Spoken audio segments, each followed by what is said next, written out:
পরবর্তী প্রশ্ন খুবই সহজ একটা প্রশ্ন, যে বলতেছে যে প্রতি হালি, একটু খেয়াল করেন, যে প্রতি হালি ডিম হচ্ছে 25 টাকা দরে ক্রয় করছে। কি করলো? ক্রয় করছে।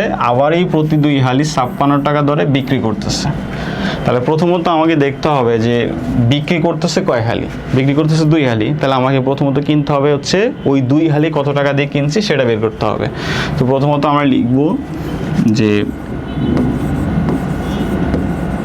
1 হালি ডিমের দাম কত টাকা ছিল? 25 টাকা। তাহলে 1 হালি ডিম কিনলো হচ্ছে 25 টাকা দিয়ে, তাহলে বিক্রি করবে কত?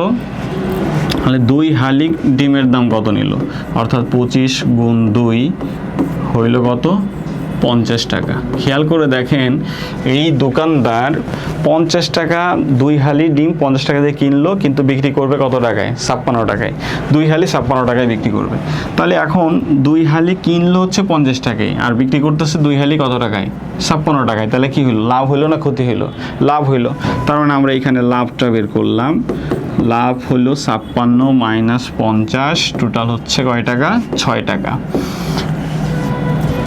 একটা জিনিস মনে রাখবেন যে লাভ ক্ষতি সবসময় ডিপেন্ড করে ক্রয় মূল্যের উপরে। তাহলে আমরা এখন যেটা করব সেটা লিখবো যে ক্রয় মূল্য কত ছিল। দেখেন এখানে হচ্ছে 50 টাকা, তাহলে লাভ হইল 50 টাকাতে লাভ হয় 6 টাকা। মানে 1 টাকাতে লাভ হয় 6 ডিভাইডেড বাই 50 টাকা। আমাদের লাস্ট প্রশ্নে বলছিল যে শতকরা কত লাভ হবে, তার মানে আমরা শতকরা লাভ বের করতে হলে অতএব 100 টাকাতে লাভ হয় আরও বেশি হলে গুণ 6 গুণ 100 ডিভাইডেড বাই 50। 50 দুগুণে 100, 6 দুগুণে কত? 12, অর্থাৎ শতকরা 12% লাভ। ঠিক আছে, এই হচ্ছে প্রশ্ন। এবার চলে আসি দুর্যোগ ব্যবস্থাপনা অধিদপ্তরের অফিসসহায়ক পদে আরেকটা প্রশ্ন আসছিল যে 2টি সংখ্যার যোগফল হচ্ছে 60। 2টি সংখ্যার যোগফল, এই দেখেন যোগফল হচ্ছে 60 আর বিয়োগফল হচ্ছে 20। সংখ্যা দুটি কত? তাহলে আমরা জানি না, আমরা প্রথমত এখানে ধরে নেব যে মনে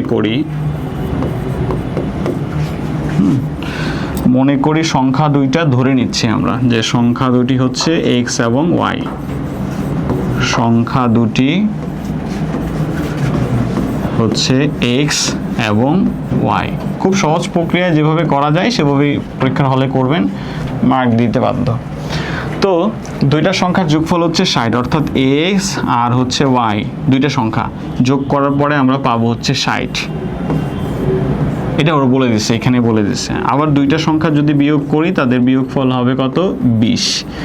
ঠিক আছে, এবার এই 2টা সংখ্যা যদি আমরা যোগ করে দেই, খেয়াল করেন যে যোগ করি, তার মানে প্লাস যদি করি আমরা, এখানে প্লাস করলে যে ব্যাপারটা পাবো যে x যোগ করলে হচ্ছে 2x plus y minus y যোগ করলে কাটা যাবে, আলটিমেটলি 60 আর 20 যোগ করলে হবে 80। তাহলে x এর ভ্যালুটা হবে 2 গুণ অবস্থায় আছে, ওই পাশে গেলে ভাগ, অর্থাৎ x ইকুয়ালটা হবে 80 ডিভাইডেড বাই 2, অর্থাৎ কত? x এর ভ্যালু 40। এখন খেয়াল করেন, আপনি এখানে যে জিনিসটা করছেন সেটা হচ্ছে x আর y দুইটা মিলে যোগফল কত বলছিল? 60, কিন্তু আলটিমেটলি x এর ভ্যালুই পাইছেন আপনি 40। তাহলে এখন x এর ভ্যালু যদি 40 হয়, y এর ভ্যালুটা অটোমেটিকলি বের হয়ে যাবে কত? 60। তার মানে এই 40 ওই পাশে গেলে হবে মাইনাস, অর্থাৎ 60 মাইনাস 40, আলটিমেটলি y এর ভ্যালু 20।